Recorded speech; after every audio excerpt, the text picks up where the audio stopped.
ఈరోజు గౌరవ మంత్రి గారు 691 కోట్ల రూపాయల బిల్లులు పెండింగ్లో ఉన్నాయని చెప్పారు. రాష్ట్రంలో మీరు చూస్తే అధ్యక్ష, బడా కాంట్రాక్టర్లకు మాత్రం బిల్లులు వస్తున్నాయి. చిన్న కాంట్రాక్టర్లకు ఇప్పుడు ఒక సంవత్సర కాలం నుంచి 691 కోట్ల రూపాయలు ఇవ్వకుండా సర్పంచులను ఎంపీటీసీలను ఈ కాంగ్రెస్ ప్రభుత్వం గోసపుచ్చుకుంటా ఉంది అధ్యక్ష. చివరికి ఆ సర్పంచులు ఎంపీటీసీలు గవర్నర్ గారిని కలిసి మొరబెట్టుకున్నారు, మంత్రుల్ని కలిసి మొరబెట్టుకున్నారు. చలో అసెంబ్లీ కార్యక్రమానికి వస్తే వాళ్ళను అరెస్ట్ చేసి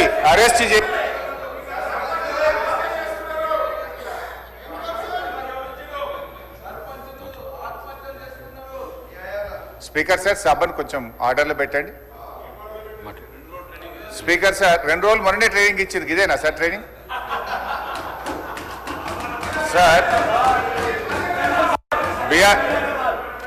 అధ్యక్ష, బీఆర్ఎస్ పాలనలో తెలంగాణ పల్లెలు అద్భుతంగా కేసీఆర్ గారి నాయకత్వంలో తీర్చిదిద్దబడ్డాయి. పల్లె ప్రగతి, పట్టణ ప్రగతి అనే కార్యక్రమం పెట్టి ప్రతి నెల పల్లె ప్రగతి కింద గ్రామాలకు 275 కోట్లు ఇచ్చాం, పట్టణ ప్రగతి కింద 150 కోట్ల రూపాయలు ఇచ్చాం.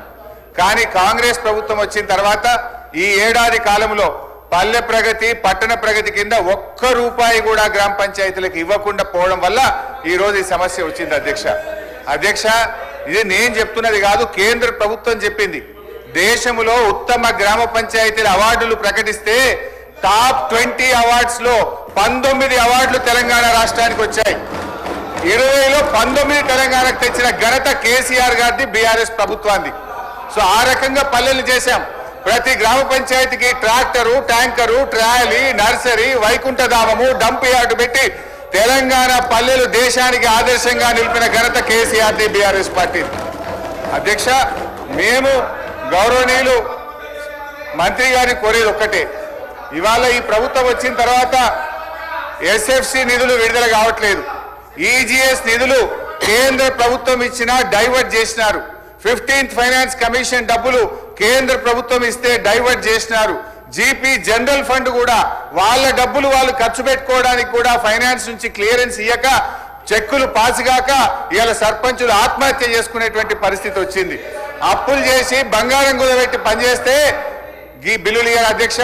ఒక్క నవంబర్ నెలలో బడా కాంట్రాక్టర్లకు 1200 కోట్లకు పైగా బిల్లులు ఇచ్చారు. ఒక్క నెలలో 1200 కోట్లు బడా కాంట్రాక్టర్లకు ఇస్తారు. ఈ చిన్న కాంట్రాక్టర్లు 5 లక్షలు 10 లక్షలు చేసిన సర్పంచులు, ఎంపీటీసీలు, జెడ్పీటీసీల మీద ఎందుకు పగబట్టి కక్షతో వాళ్ళని ఇబ్బంది పెడుతున్నారని చెప్పి నేను ఈ రోజు ప్రభుత్వాన్ని అడుగుతున్నా అధ్యక్ష. ఈ రోజు పరిస్థితి ఏమైంది? గ్రామ పంచాయతీలకు రెగ్యులర్ గా ఇవ్వాల్సిన నిధులు ఇవ్వకపోవడం వల్ల చివరికి ఏం దాకా వచ్చిందంటే, అమెరికా దేశం తెలంగాణకు పోతే చికెన్ గున్యా వ్యాధులు వస్తున్నాయి, జాగ్రత్త అని అమెరికా దేశం ఆ దేశ పౌరులను హెచ్చరించే పరిస్థితి ఏర్పడ్డదంటే పల్లెల్ని ఏ రకంగా మీరు నిర్లక్ష్యం చేశారో అర్థమవుతా ఉంది. ఇప్పటికైనా ఇప్పుడు అమెరికా తెలంగాణ పోతే చికెన్ గున్యా వస్తుందని ఆ దేశ పౌరులను హెచ్చరించిందంటే ఇది మన రాష్ట్రానికి అవమానం, ఈ దేశానికి కూడా అవమానం. మీ పాలన ఆ రకంగా ఉన్నది. సో దయచేసి మేము కోరేది ఒక్కటే అధ్యక్ష, వీళ్ళు బిల్లులే కాదు అధ్యక్ష, ఎంపీటీసీలు, సర్పంచులు, జెడ్పీటీసీలు దిగిపోయి 9 నెలలైంది, ఇంకా వాళ్ళ జీతాలు కూడా పెండింగ్లు ఉన్నాయి. 1వ తారీఖు జీతం ఇస్తామని చెప్తారు. జెడ్పీ చైర్మన్లకు, జెడ్పీటీసీలకు, ఎంపీటీసీలకు దిగిపోయి 9 నెలలైనా 3 నెలల జీతాలు పెండింగ్ ఉన్నాయి అధ్యక్ష.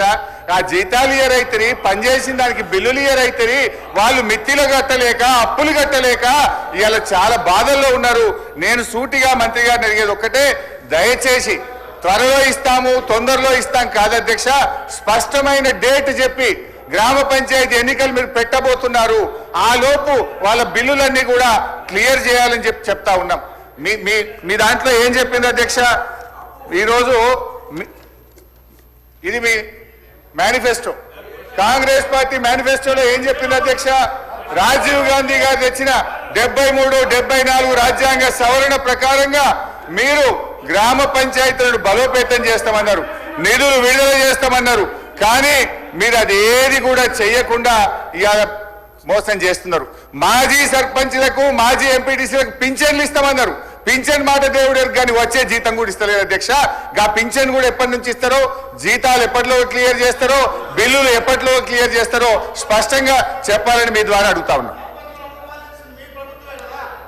గౌరవ సభ్యులు కొత్త ప్రభాకర్ రెడ్డి గారు.